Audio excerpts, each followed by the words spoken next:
Hello aspirant, সবাইকে প্রস্তুতি online coaching চ্যানেলে ওয়েলকাম। এটা এনটিপিসি যে ভ্যাকান্সি বের করেছে সেই রিলেটেড একটা ভিডিও। তো কিছুদিন আগেই এনটিপিসির যে গ্র্যাজুয়েশন লেভেল যে ফর্ম ফিল আপটা সেটা শুরু হয়ে গেছে। তো আজকে ওদের যে প্রথমে যেটা দেওয়া হয়েছিল এইচএস এর পাসের জন্য যেটা ছাড়বে বলেছিল সেটাও অলরেডি আজকে ছেড়ে দিয়েছে। তো গ্র্যাজুয়েশন এবং এইচএস পাস মিলে টোটাল কিন্তু ভ্যাকান্সি 11,000 সামথিং মতন হয়ে যাচ্ছে। তো পুরো আমি নোটিফিকেশনটা এই ভিডিওতে আলোচনা করে দেবো, যেখানে তোমার গ্র্যাজুয়েশন লেভেলে কি বৃত্তান্ত বলেছে, কী রকম কি কোয়ালিফিকেশন, কত ভ্যাকান্সি, তারপরে তোমার কবে কি পরীক্ষা হবে, কী রকমের সিলেবাস থাকছে, সমস্ত কিছু। আবার গ্র্যাজুয়েশন আবার এইচএস লেভেলটাও তার সাথে সাথে একই রকমভাবে আমি সমস্ত ডিটেলস এই ভিডিওর মাধ্যমে তোমাদের এনটিপিসির যা যা বলেছে আমি ক্লিয়ার করে দেওয়ার চেষ্টা করব। ঠিক আছে, তো পুরো ভিডিওটা খুব মনোযোগের সঙ্গে দেখো। তো চলো শুরু করা যাক। দেখো, এনটিপিসি মানে নন টেকনিক্যাল পপুলার ক্যাটাগরি, যেটাকে ফুল ফর্ম বলা হয়, তার নোটিফিকেশন 2024 কি বলছে যে প্রশ্নপত্রটা কিন্তু হবে বাংলাতে। দেখতে পাচ্ছ প্রশ্নপত্রটা কিন্তু বাংলাতে হবে। দরখাস্ত নেওয়া শুরু হবে কবে? 14ই সেপ্টেম্বর থেকে 13ই অক্টোবর। এটা কোনটার জন্য, এটা কিসের জন্য? এটা যেটা গ্র্যাজুয়েশন লেভেল, এটা গ্র্যাজুয়েশন লেভেলের জন্য। হ্যাঁ, এটা কোনটার জন্য বলছি? গ্র্যাজুয়েশন লেভেলের জন্য। যে 14ই সেপ্টেম্বর অলরেডি স্টার্ট হয়ে গেছে, থেকে 13ই অক্টোবর পর্যন্ত চলবে। এর জন্য ফিজ মানে ফর্ম ফিল আপ করতে কত টাকা লাগবে? 500 টাকা এখানে পে করতে হবে ফর্ম ফিল আপের সময়। পরীক্ষার টেন্টেটিভ ডেট উভয় পদের ক্ষেত্রেই, মানে গ্র্যাজুয়েশন এবং এইচএস উভয়ের ক্ষেত্রেই কিন্তু তোমার জানুয়ারি ফেব্রুয়ারি 2025কে ধরা হচ্ছে টেন্টেটিভ ডে। তার মানে তোমরা ধরতে পারো জানুয়ারি মাসের লাস্টের উইকের দিকে হয়তো পরীক্ষা স্টার্ট হয়ে যেতে পারে। তাই যদি হয়, তার মানে তোমার হাতে থাকছে অক্টোবর, নভেম্বর, ডিসেম্বর আর জানুয়ারিটা যদি আমি ধরে রাখি, তো 4 মাস খুব একটা খারাপ সময় নয়। 4 মাসটা বেশ ভালোই সময়, তো ভালো সময় আছে। আচ্ছা, তার সঙ্গে কি আছে? www.rrbkolkata.gov.in, এটা কলকাতার জন্য, যারা কলকাতার জন্য অ্যাপ্লাই করতে চাও। আর এটা মালদা জোনের জন্য www.rrbmalda.gov.in, এটা মালদা জোনের জন্য, এটা অফিসিয়াল ওদের ওয়েবসাইট। তো এই সাইডের মাধ্যমে কলকাতা আর মালদা সাইডে যারা মালদার, বাকিগুলো আমি দিইনি, কারণ আমরা ওয়েস্ট বেঙ্গল থেকে বেশিরভাগ এই দুটোর মাধ্যমেই করি, তো এই দুটোকেই দিয়েছি। বাকিরা যদি অন্য কোনো জোন থেকে করতে চাও তোমরা দেখে নিতে পারবে, অফিসিয়াল ওয়েবসাইট, তো দেখে নেবে। কিন্তু আমরা ওয়েস্ট বেঙ্গল থেকে নর্মালি এই দুটো থেকে করি, তাই এই দুটোকেই দিয়েছি, একটা কলকাতা, একটা মালদা জোন। ঠিক আছে, যার যেটা ভালো লাগবে সেই জোনে করবে। আচ্ছা, এরপরে যেটা রয়েছে যে টোটাল ভ্যাকান্সির কথা কি বলা আছে, যেটা গ্র্যাজুয়েশন লেভেল, সেটা হচ্ছে 8,113 খানা ভ্যাকান্সি রয়েছে। এর জন্য কোয়ালিফিকেশন কি? আমি বললাম গ্র্যাজুয়েশন পাস। আর এজ গ্র্যাজুয়েশন পাসের এইটার এই 8,113টার জন্য গ্র্যাজুয়েশন পাস 18 থেকে 36 বছর বয়সের যথারীতি যেমন ছাড় দেওয়া হয় সেরকমই ছাড়টা দেওয়া হবে। আর এমনি বয়স 18 থেকে 36 বছর। ঠিক আছে, কোনটা? না, গ্র্যাজুয়েশন লেভেলটার জন্য। ঠিক আছে, এবার টোটাল ভ্যাকান্সি 8,113। এবার এই 8,113 ভ্যাকান্সি কোন কোন পদে কীরকম আছে চলো সেটা একটু দেখে নিই।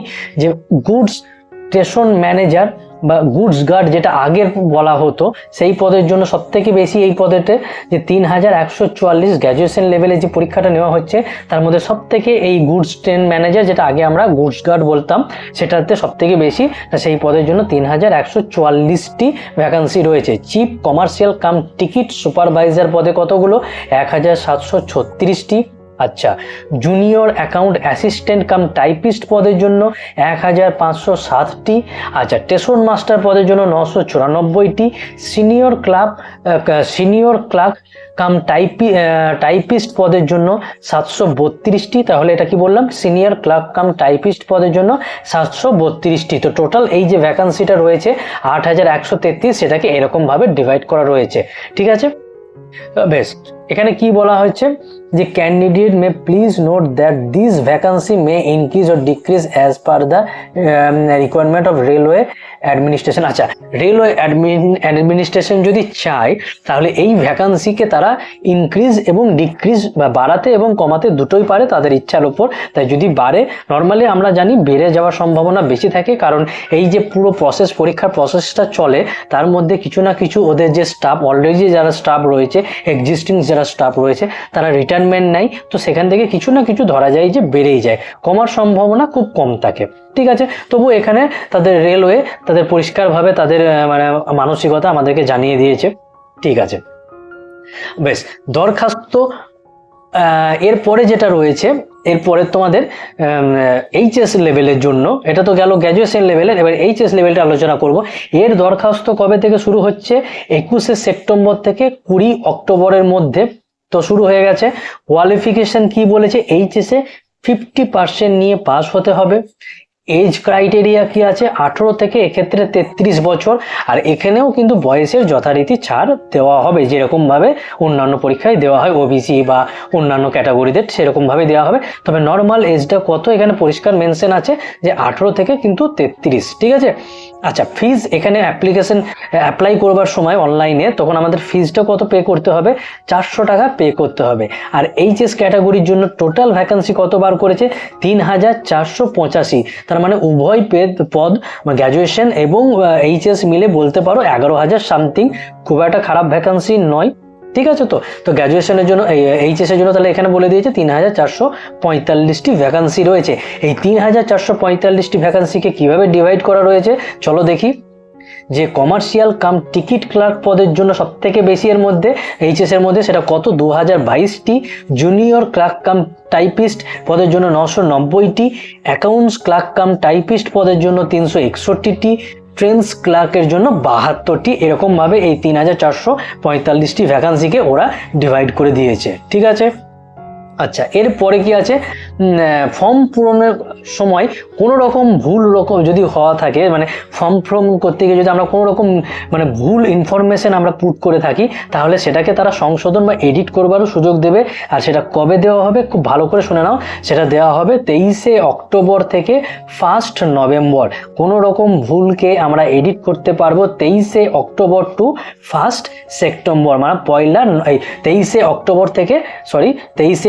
থেকে 1 নভেম্বরের মধ্যে আমরা আমাদের ফর্ম ফিল আপের সময় কোনো রকম ভুল হলে সেটাকে আমরা সংশোধন করে নিতে পারবো। ঠিক আছে, বেশ। চলো পরবর্তীটা দেখি। এবার আমরা আমাদের যে সিবিটি পরীক্ষাটা হবে তার যে সিলেবাসটা, সেটা সম্বন্ধে আমরা একটু ভালো করে ডিটেলসে জেনে নেবো।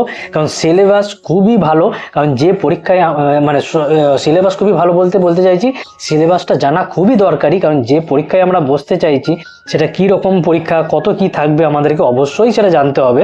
না জানলে কিন্তু সেই অন্ধের মতন লেগে পড়া হবে।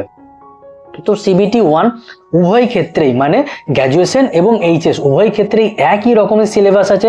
সিবিটি 1 আর সিবিটি 2 এর জন্য কি আছে দেখি চলো। 100 নম্বরের 100টি পরীক্ষা, 100 নম্বরের 100টি প্রশ্ন থাকবে। টাইম থাকবে 90 মিনিট, অর্থাৎ 1.5 ঘন্টা টাইম দেওয়া হবে তার জন্য। 100টি প্রশ্ন, অর্থাৎ এরকমভাবে যদি বলি যে 90টি কোশ্চেনের জন্য 100 মিনিট টাইম, তার মানে এখান থেকে আমরা পরিষ্কারভাবে বুঝতে পারছি আমাদের স্পিড কিন্তু বেশ ভালো রকম রাখতে হবে। খুব তাড়াতাড়ি জিনিসকে পড়া, খুব তাড়াতাড়ি সেটাকে বোঝা এবং খুব তাড়াতাড়ি সেটাকে সলভ করা, এই এবিলিটিটা কিন্তু আমাদের থাকতে হবে যদি আমরা এই এনটিপিসিকে আমরা ক্র্যাক করতে চাই। আচ্ছা, এবার কি আছে? 3টে সাবজেক্টের উপর পরীক্ষা হবে। একটা general awareness means GK and current affairs, তাতে 40-এ 40টি কোশ্চেন থাকবে, মানে 40 নাম্বারের জন্য 40টি কোশ্চেন। ম্যাথ বা অঙ্কের জন্য 30টি কোশ্চেনের জন্য 30 নাম্বার।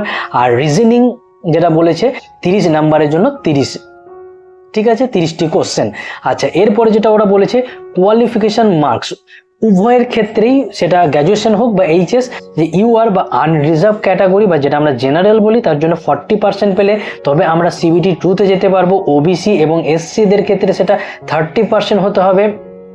কতর মধ্যে 100-র মধ্যে, আর এসটিদের ক্ষেত্রে সেটা 25% পেতে হবে, তবে তারা কোয়ালিফাই করে সেকেন্ড স্টেজে যাবে, এটাই বলা আছে। ঠিক আছে, সিবিটি 2 এর ক্ষেত্রে কি বলেছে, 120 নম্বরের 120টি প্রশ্ন থাকবে, মানে প্রত্যেকটি কোশ্চেনের জন্য ঠিক ওই সিবিটি 1 এর মতনই 1 নম্বর করে থাকছে। টাইম থাকবে এখানে 90 মিনিট, মানে 1.5 ঘন্টা টাইম থাকছে। তো এইখানে জিনিসটা একটু মাথায় রাখতে হবে যে আমাদের কিন্তু 90 মিনিট টাইম, অর্থাৎ 1.5 ঘন্টার মধ্যে 120টা, ও ক্ষেত্রে ছিল 1.5 ঘন্টার মধ্যে 100টা কোশ্চেন, কিন্তু এখানে আরও 20টা বেশি কোশ্চেন থাকছে। তার মানে এক্ষেত্রে কিন্তু আমাদের যে স্পিড এবং accuracy, not only speed with accuracy কিন্তু একদম মানে উল্লেখ করার মতন হতে হবে, তাই না? মানে স্পিডও থাকতে হবে দারুণভাবে, আর স্পিড মেনটেন করতে হবে কিন্তু অ্যাকিউরেসিকে মেনটেন করে। এমন নয় অতিরিক্ত স্পিড করতে গিয়ে আমরা ভুলভাল করে দিয়ে চলে আসছি। তো এই জন্যে আমাদেরকে কিন্তু খুব সুন্দরভাবে স্পিড মেনটেন করে খুব ভালোভাবে পড়াশোনা করতে হবে যদি আমরা সিবিটি 2কে ক্র্যাক করতে চাই, তা না হলে কিন্তু একদম অসম্ভব হয়ে যাবে। ঠিক আছে, আচ্ছা কি বলা আছে, কি সাবজেক্ট, ওই একই সাবজেক্ট জেনারেল অ্যাওয়ারনেস অর্থাৎ জিকে এবং কারেন্ট অ্যাফেয়ার্স 50-এ 50টি কোশ্চেন, মানে 50 নম্বরের জন্য 50টি কোশ্চেন, ম্যাথ 35-এ 35টি কোশ্চেন, রিজনিং অ্যান্ড জিআই 35 নম্বরের জন্য 35টি কোশ্চেন বরাদ্দ থাকবে। আচ্ছা, এইবার যেটা উল্লেখিত বিষয় এখানে রয়েছে একটু দেখবো কি বলতে চাইছে। যে দেখো বলা আছে যে সিনিয়র ক্লার্ক কাম টাইপিস্টের জন্য তোমাদেরকে টাইপিং স্কিল টেস্ট করা হবে। এটা কবে হবে? সিবিটি 2 এর পরীক্ষার পরে। তারপরে junior account assistant cum typist পদের জন্যও কিন্তু টাইপিং স্কিল টেস্ট করা হবে। আর স্টেশন মাস্টারের জন্যও কিন্তু কম্পিউটার বেস অ্যাপটিটিউড টেস্ট করা হবে। স্টেশন মাস্টারের জন্য কম্পিউটার বেস অ্যাপটিটিউড টেস্টটা কিন্তু নেওয়া হবে। ঠিক আছে, কম্পিউটারের ওপর পরীক্ষাটা নেওয়া হবে। বেশ, আচ্ছা এছাড়া আরেকটা জিনিস বলা হয়েছে short listing for various stages. কি আছে এখানে? Stage RRB wise short listed to candidate for stage for second stage CBT shall be done at the rate of 15 times the vacancies। আচ্ছা এখানে কি বলা হয়েছে যে সিবিটি 1-এ যে পাস করবে তার 15 গুণ প্রার্থীকে কিন্তু সিবিটি 2-তে পাঠানো হবে। অর্থাৎ মানে সিবিটি 1-এ 15 গুণ প্রার্থীকে পাস করানো হবে। কিসের জন্য? না সিবিটি 2 এর জন্য। এরপরে যেটা পয়েন্টটা দেওয়া আছে, the short listing for computer base aptitude test and typing skill test shall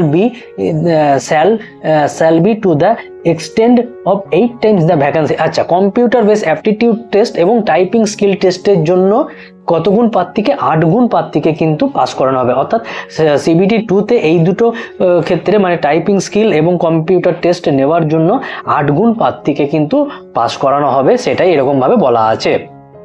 তো এই হয়ে গেল আমাদের একদম 2024 সালের যে এনটিপিসি যে ভ্যাকান্সি বের করেছে তার পুরো একদম গ্র্যাজুয়েশন এবং এইচএস লেভেল আমি আলোচনা করে দিলাম। তো বুঝতেই পারছো এখান থেকে যে পুরো আলোচনাটা আমি এইখানে করে দিলাম যে 2024 সালে যে এনটিপিসি যে ভ্যাকান্সি বের করেছে তাতে গ্র্যাজুয়েশন লেভেলে কি বিষয় থাকবে, এনটিপিসি কি এইচএস লেভেলে কি, পরীক্ষার ধরন একই রকম, হয়তো মান একটু কম বেশি হবে, কারণ একটা গ্র্যাজুয়েট লেভেলে তার পরীক্ষার কোশ্চেন লেভেলটা একটু হয়তো হাই থাকবে, আর যেটা এইচএস সেখানে হয়তো কিছুটা সামান্য কম থাকবে, কিন্তু এমন কিছু ডিফারেন্স কিন্তু থাকবে না। তাই আমাদের পড়াশোনা কিন্তু খুব ভালো করে করতে হবে। সমস্ত সে রিজনিং হোক, ম্যাথ হোক বা জিকে, কারেন্ট অ্যাফেয়ার্সও ভেরি ইম্পর্টেন্ট এই ক্ষেত্রে, কারণ কিছু না কিছু কোশ্চেন কারেন্ট অ্যাফেয়ার্সও থাকে। আর যেখানে ধরো সামান্য পয়েন্ট সামথিংয়ের জন্য সবাই পিছিয়ে যায়, সেখানে একটা কোশ্চেন কেউ যদি আমরা মানে কারেন্ট অ্যাফেয়ার্স থেকে যদি আমরা পারতাম সেটা যদি ছেড়ে আসি, তাহলে কিন্তু পাস করার সম্ভাবনা অনেকটাই কমে যাবে। তাই সমস্ত কিছুকে সমানভাবে মর্যাদা দিতে হবে। Current affairs, GK, math, reasoning সমস্ত কিছুকে তার সঙ্গে স্পিড মেনটেন করতে হবে, অ্যাকিউরেসি মেনটেন করতে হবে, যদি আমরা সিবিটি 1 সিবিটি 2-কে ক্র্যাক করতে চাই এবং এনটিপিসির অ্যাক্টিভ ভ্যাকান্সি যদি আমরা পকেটে ভরতে চাই। এই হচ্ছে একদম সরাসরি মুদ্রা, একদম সহজ বাংলায় বলতে গেলে। তো এর বেশি তোমাদেরকে আর কিছু বলার নাই, কারণ তোমরা সবাই ম্যাচিওর, তোমরা জানো কিভাবে কি সব কিছু করতে হয়, কি মেন্টালিটি রাখতে হয়। তবে এখানে একটা ছোট্ট কথা বলবো যে দেখো, পাস ফেলের কথা ভুলে যাও। তোমরা তোমাদের বেস্টটাকে দেওয়ার চেষ্টা করো, বাকি যা হবার সেটা দেখা যাবে।